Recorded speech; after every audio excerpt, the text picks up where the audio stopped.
खोडके साहेबांनी ही संस्था सहकारी तत्वावर न चालवता स्वतःची प्रायव्हेट संस्था असल्यासारखं त्या संस्थेचा पूर्ण उपभोग घेतलेला होता. माझ्यावर असा आरोप व्हायला लागलाय की 10 वर्षात याची सभा घेतली नाही, निवडणूक लागली नाही. 10 वर्षात तुम्ही कधी संस्थेची येऊन चौकशी केली? 10 वर्षात तुम्ही संस्था कशा पद्धतीनं चालू आहे कधी विचारलं? सभासदांना लाभांश दिलेला नाही. त्याचं कारणच असं आहे की संस्था कर्जातच त्यांनी एवढी घातलेली होती, ती कर्ज फेडणं हे सगळ्यात महत्वाचं होतं. ह्या संस्थेला तत्कालीन चेअरमन खोडके साहेबांच्या काळात लॉटरीमध्ये एक इंडिका कार मिळालेली होती. ही इंडिका कार त्यांनी स्वतःची खाजगी गाडी असल्यासारखी वापरली आणि ती स्वतःचीच गाडी असल्यासारखी विकूनही टाकली. संस्थेशी काही संबंध त्या गाडीचा त्यांनी ठेवला नाही. गडिंग्लज तालुका कुक्कुटपालन सहकारी पंचवार्षिक निवडणूक निमित्ताने जनता दल व भाजप पुरस्कृत नारायण आबा पाटील सहकार पॅनेल यांची आज महत्त्वपूर्ण बैठक पार पडली. याच अनुषंगाने पॅनेल प्रमुख स्वातीताई यांनी महत्त्वपूर्ण माहिती कोल्हापूर लाईव्हच्या माध्यमातून दिली. तालुका कुक्कुटपालन सहकारी संस्थेची पंचवार्षिक निवडणूक लागलेली आहे. या निवडणुकीसाठी आम्ही जनता दल व भाजप पुरस्कृत नारायण आबा पाटील सरकार पॅनलच्या माध्यमातून सामोरे जात आहोत. माझी सुज्ञ मतदार बंधू भगिनींना विनंती आहे की जी संस्था 2009-10च्या दरम्यान KDCC बँकेचं त्या संस्थेला सील होतं, टाळं लागलेलं होतं. अशा संस्थेची बिनविरोध निवडणूक झाली आणि मी चेअरमन झाले. आता KDCC बँकेचं सील किंवा टाळं हे मी तिथं जाण्यापूर्वी लागलेलं होतं. हे कुणाच्या कारकिर्दीतील कर्ज होतं? KDCC बँकेनं का त्याला टाळं लागलेलं होतं? हे सर्व सुज्ञ मतदार बंधू भगिनींना माहिती आहे. त्या काळचे चेअरमन साहेब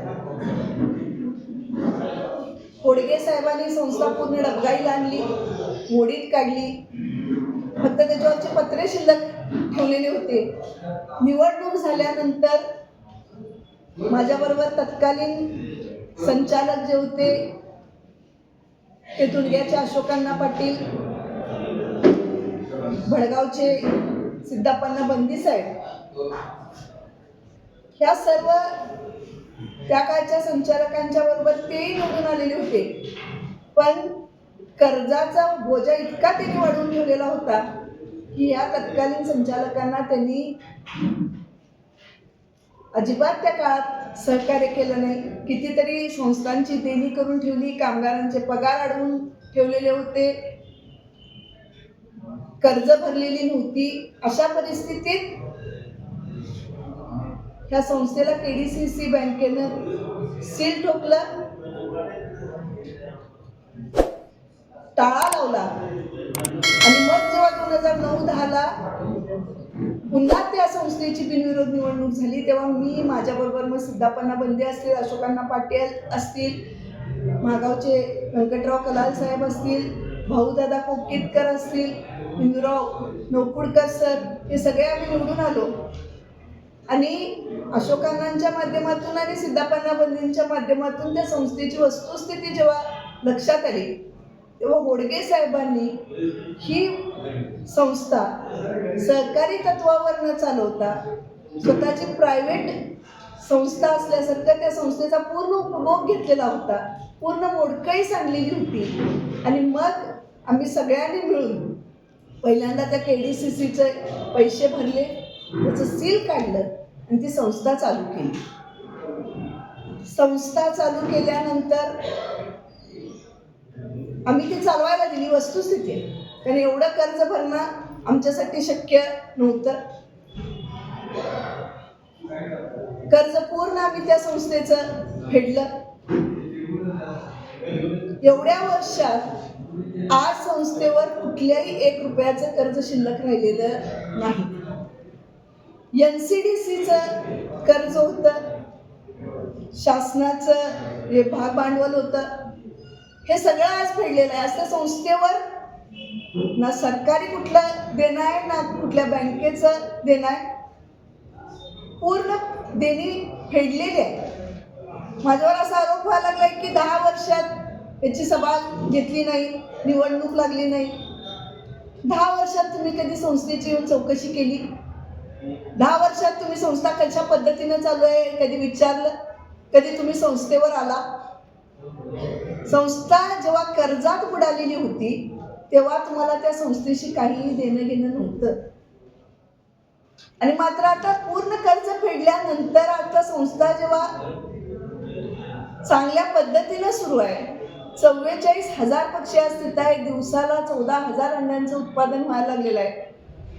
अशा वेळी आणि हे सगळं करत असताना, कर्ज फेडत असताना, देणी देत असताना, कामगारांची देणी देत असताना मला सांगायला अतिशय अभिमान वाटतोय की आम्ही संस्थेची 1 गुंठा जमीन सुद्धा यासाठी विकलेली नाही.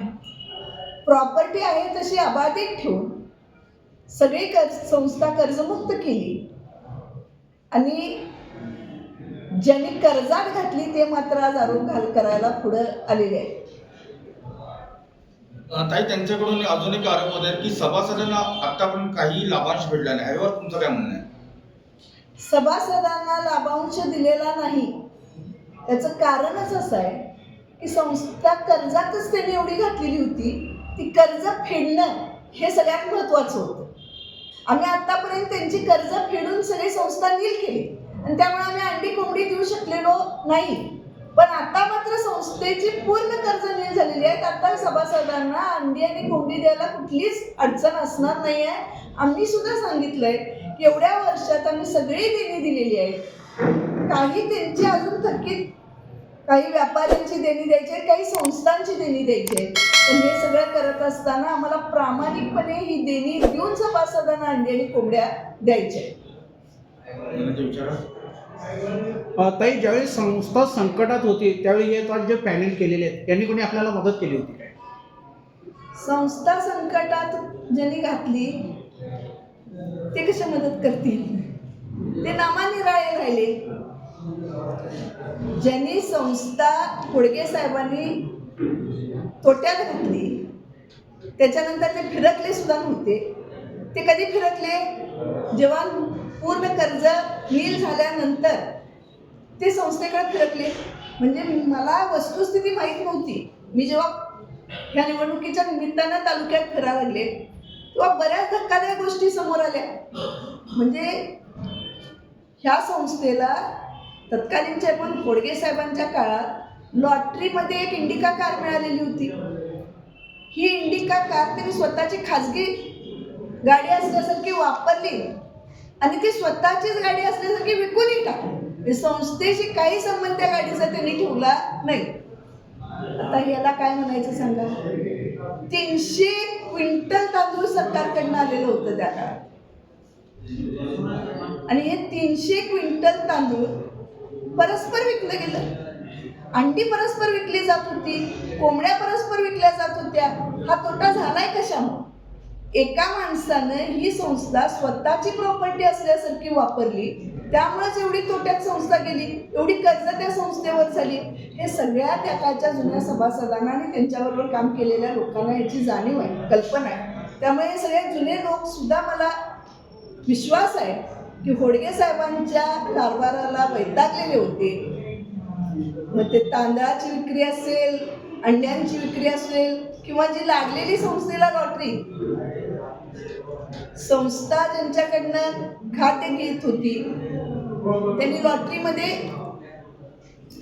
सगळ्याच संस्थांसाठी लॉटरी काढलेली होती. त्यात आपल्या कुक्कुटपालन संस्थेला गाडी लागली, ती स्वतःची असल्यासारखी वापरली आणि विकली. हे सगळं जुन्या सभासदांना माहीत आहे. त्यांचा भोंगळ कारभार सगळ्या जुन्या सभासदांना माहीत आहे.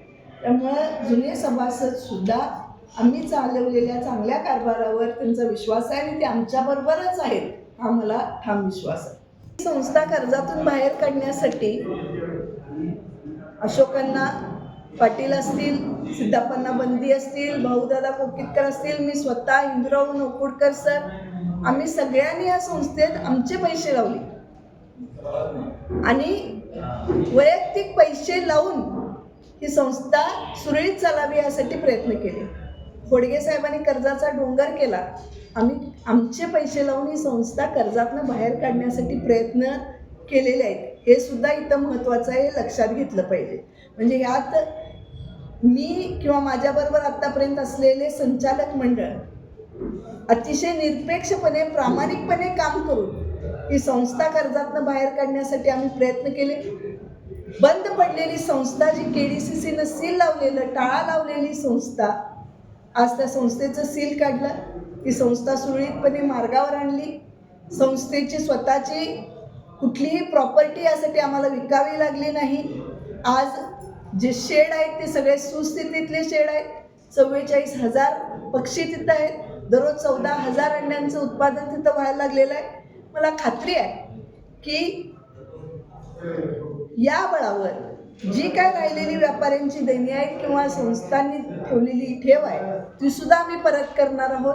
हाच आमचा मानस आहे की आम्हाला सगळ्यांनी ज्यांनी त्या संस्थेला मदत केली त्या सगळ्यांचे पैसे परत, म्हणजे कर्ज तर आम्ही फेडलेले आहेत, पण ठेवी ज्या लोकांनी तिथं विश्वासानं होडगे साहेबांना दिल्या ते सुद्धा त्यांनी परत दिलेलं नाही आहे.